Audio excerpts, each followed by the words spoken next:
Est-ce que vous souhaitez que vos photos deviennent plus intéressantes, plus captivantes, qu'elles se démarquent? Eh bien, une façon d'y parvenir, c'est de découvrir la puissance des outils de retouche localisés dans notre logiciel de retouche photo. Et la bonne nouvelle, c'est qu'on retrouve ces outils-là dans la majorité des logiciels de retouche photo. Aujourd'hui, je vais profiter de Lightroom pour prendre cette photo-ci et l'amener dans ce registre-ci. Et je pense que vous allez être à même de constater toute la puissance à ce moment-là de ces outils de retouche localisés et c'est ce qu'on examine maintenant. Si c'est votre première visite sur cette chaîne, bonjour, mon nom est Louis Lavoie, je suis l'auteur du blog et de la chaîne fairedelabelephoto.com. C'est une chaîne qui s'applique à partager avec vous des trucs, des conseils, des astuces, de même que des découvertes afin que vous puissiez progresser dans votre cheminement photo. Si vous aimez des vidéos comme celle-ci, n'hésitez donc pas à cliquer sur j'aime, n'hésitez surtout pas à vous abonner. Et je vois que vous vous intéressez à la retouche photo, ben ça tombe bien, j'ai justement plusieurs vidéos à ce sujet. La fameuse grande roue qu'on retrouve dans le Vieux-Port de Montréal, ce que vous voyez présentement, ben, c'est un peu l'équivalent de Dumbo pour ce qui est du pont de Brooklyn. Lorsqu'on se retrouve à Brooklyn, c'est très couru, c'est un lieu très Instagram. Alors les gens veulent aller prendre des photos de cela, mais en cette période d'automne, ben, j'ai profité de l'arrivée d'une tempête à ce moment-là pour retrouver un beau ciel dramatique à souhait. Pas besoin de changer le ciel, pas besoin de regarder quelque chose comme ça. On a un ciel qui a beaucoup de personnes. Alors, c'est pourquoi c'est intéressant. Et donc, on va donc travailler cette photo-ci, mais en particulier, et en utilisant surtout les outils de retouche localisés pour que vous puissiez voir tout ce qu'on est en mesure de faire et la personnalité qu'on est capable de donner donc à notre photo grâce à ces outils-là. Je vous dirais que dans ce cas ici, compte tenu de la personnalité un peu dramatique qu'on a dans notre ciel, on va aller vers passablement de contraste.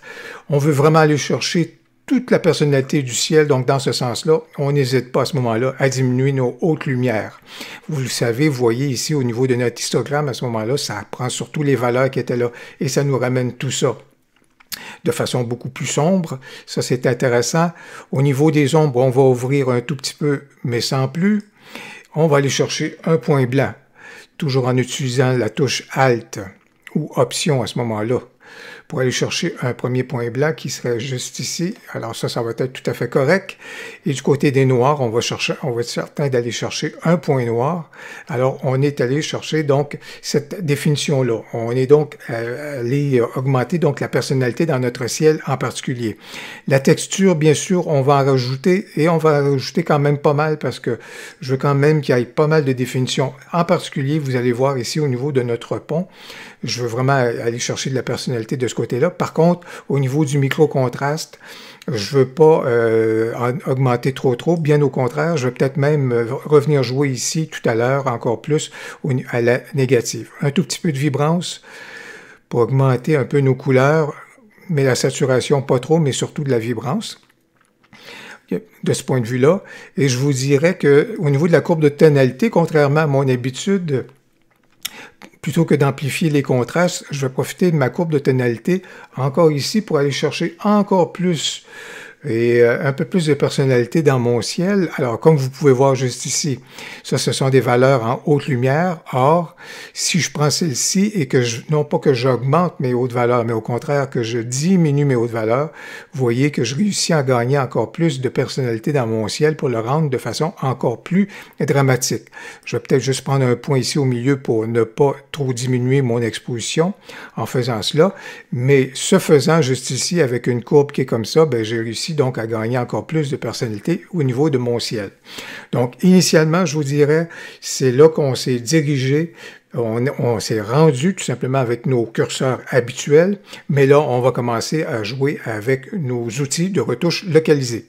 Juste avant les outils de retouche localisés, deux petits détails, je vous dirais, on va aller mettre un peu de détails juste ici.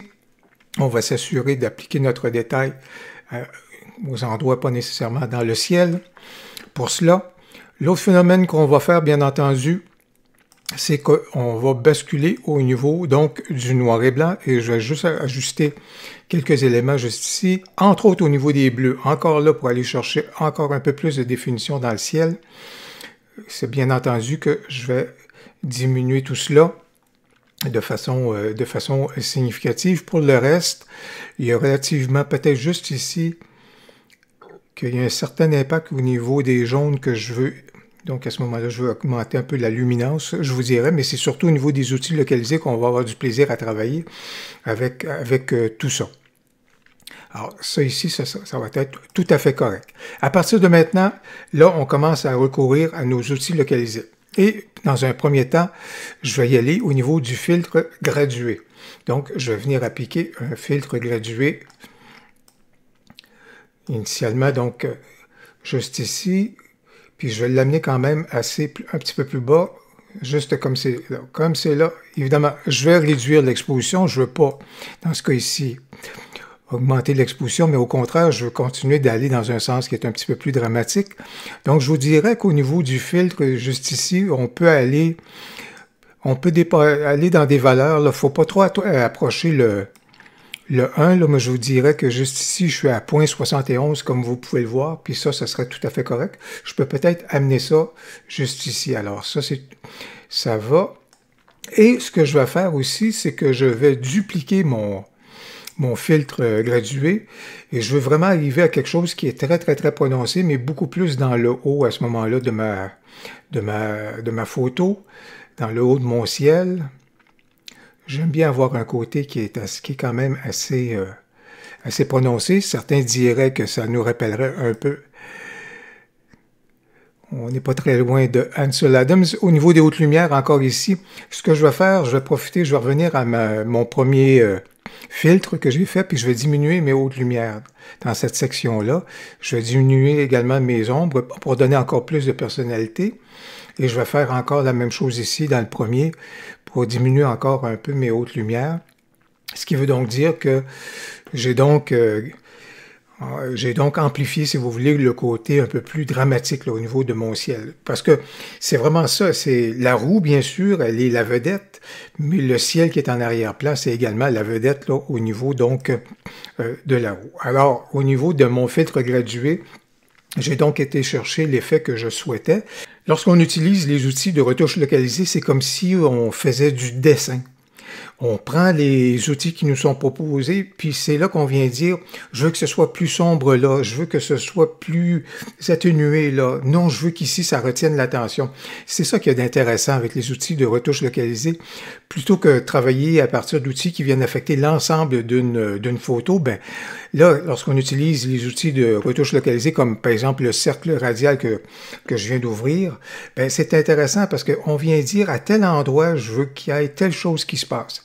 Et c'est un vrai plaisir là, lorsqu'on a l'imagination, lorsqu'on a l'œil au niveau de pouvoir justement vouloir apporter des éléments qui sont plus spécifiques à certains endroits. Or, dans ce cas ici, donc, je veux donc avoir un premier plan qui soit intéressant. C'est pour ça que, dans ce cas ici, je vais ouvrir les ombres un tout petit peu là-dessus, non pas de la clarté, mais je vais apporter de la texture à cet endroit-là parce que je veux que mon pont juste ici ait de la personnalité également. Alors ça, c'est intéressant. J'ai ouvert les ombres. Plutôt que de jouer, je peux ouvrir un petit peu les hautes lumières, mais comme je vous dis, des fois, c'est pas toujours l'exposition qui est obligée de prendre la vedette. Et qu'on travaille avec l'exposition, on peut travailler avec haute lumière et ombre juste ici pour avoir un certain effet. Après ça, je vais dupliquer ce cercle radial-ci. Je vais profiter exactement du fait qu'il existe. Je vais donc l'amener davantage parce que je veux que, également au niveau de la barrière juste ici, que ça aille la personnalité. Dans ce cas ici, ça ne fonctionnera pas. On ne va pas déboucher les ombres parce qu'il n'y a pas assez de matière. Par contre, on va profiter de l'exposition pour, encore là, ici, justement, donc, donner quelque chose qui va donner un peu plus de personnalité à la clôture, au rail, comme vous pouvez voir. Je vais juste l'amener là. C'est intéressant. On peut se déplacer tout simplement pour voir là où est déplacé notre filtre radial pour voir là où est-ce qu'il a le plus d'impact. Je vais dupliquer celui-ci. Je vais l'amener de l'autre côté, profiter exactement de la même chose. Donner donc la personnalité comme ça à l'ensemble donc de la clôture. Je vais dupliquer encore celui-ci. Et ce que je veux faire à ce moment-là, c'est amener tout ça, parce que sur ce bâtiment-ci, j'aimerais ça également qu'il y ait quelque chose qui ressorte un petit peu plus. Je vais amener ça là. Par contre, il est beaucoup trop lumineux. C'est pas quelque chose qui est... Pour le moment, je vais travailler sur cet élément-là. La texture, c'est bon. L'exposition, c'était un petit peu trop prononcé. Un tout petit peu, là, ça serait tout à fait correct. Je pense qu'on pourrait augmenter le contraste à ce moment-là, comme vous pouvez voir qui est là. Mais il y a une chose ici qui survient, et c'est tout à fait... on va aller corriger ça maintenant. C'est que si on regarde un tout petit peu, et je vais tout simplement zoomer dans ma photo de façon plus prononcée, vous pouvez voir que j'ai éclairci ce bâtiment-ci, ou cette portion-là du bâtiment, mais l'effet ici, à ce moment-là, vient trahir un peu le fait que ce que j'ai apporté à la structure vient aussi s'appliquer, si vous voulez, juste ici, sur cet élément-là. Comment est-ce qu'on corrige cela? Bien, étant donné que, comme c'est là, mon cercle radial est actif, qui est celui-ci, il est actif. Si je veux, à ce moment-là, effacer l'effet, j'ai juste besoin de basculer vers le pinceau. En gardant donc le cercle radial actif, j'appuie sur le pinceau. Si je clique sur le Alt, parce que je suis dans Windows, si vous regardez actuellement, j'ai un plus au niveau juste ici de ma souris. Si je clique sur mon Alt, à ce moment-là, ça devient négatif. Ça veut donc dire que je vais effacer mon masque. Ici, ça permettrait d'ajouter à mon masque, mais ici, ça va donc effacer mon masque. Et ce que je vais faire, je vais tout simplement passer juste ici sur ce bout-là du pylône, si vous voulez, puis je vais le faire également juste là pour m'assurer que j'ai effacé. Donc, comme vous pouvez voir, à ce moment-là, je viens d'effacer l'éclaircissement que j'avais apporté et les effets que j'ai apportés sur cette portion-là de la structure, bien, je l'ai effacé sur le pylône pour que ce soit beaucoup plus pertinent et que ça ne vienne pas donc trahir, si vous voulez, l'effet que j'ai apporté donc sur cet élément-là. Alors, au bout du compte, est-ce qu'il y a d'autres éléments que je voudrais donc apporter? Si au niveau de mon cercle radial, je désactive l'ensemble de ceux-ci, voici donc ce que ça donnait avant que le cercle radial soit appliqué à certains endroits. Et lorsque je l'apporte ici, bien, vous pouvez donc voir l'effet sur l'avant-plan. Et pourquoi est-ce que j'ai fait ça? C'est parce que je veux que mon avant-plan soit invitant et dirige évidemment le regard vers la grande roue à ce moment-là pour qu'elle puisse avoir toute l'attention. Une dernière petite chose qu'on pourrait faire si on voulait que ça, comme on dit, que ça claque un peu moins, s'il y en a qui trouvent que c'est un peu trop accentué au niveau du micro-contraste, encore là, j'ai pas beaucoup joué avec la clarté. Et justement, dans ce sens-là, comme je le disais, elle est négative et même, on pourrait même obtenir un effet un peu plus de rêverie, même en diminuant à ce moment-là, comme on peut voir, en diminuant celle-ci, ça nous permet, si j'exagère un peu puis je l'envoie de façon positive, on voit comment le micro-contraste fait ressortir les éléments encore plus, mais bien au contraire, dans ce cas-ci, moi, j'irais plus vers des valeurs qui sont négatives. Et comme vous pouvez voir à ce moment-là, quand on amène tout ça là-dessus, ben, on atténue le côté un peu plus claquant, puis je vous dirais, on apporte un petit élément léger de rêverie là, qui pourrait être intéressant si on voulait finaliser la photo dans ce sens-là.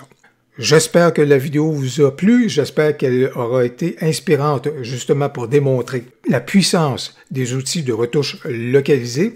N'hésitez pas à commenter, j'ai bien hâte de vous lire. Au plaisir, à la prochaine!